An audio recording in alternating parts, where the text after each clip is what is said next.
chicken oven. Ngayon naghiwa ako ng chicken, pinag-apat ko siya. At naghiwa din ako ng cauliflower, zucchini, at patatas. Hiniwa ko siya ng pabilog at naghiwa din ako ng mga pang sauce, bell pepper, onion, tomato, garlic at saka ginger.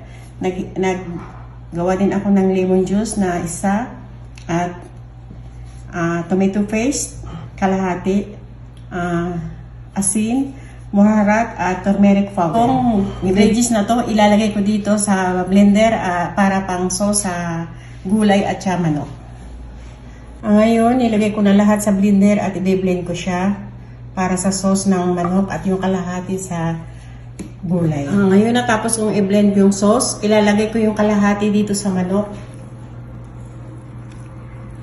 at yung kalahati dito sa gulay.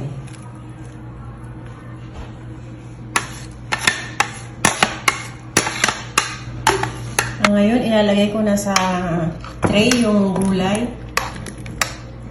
Papailalim ko siya.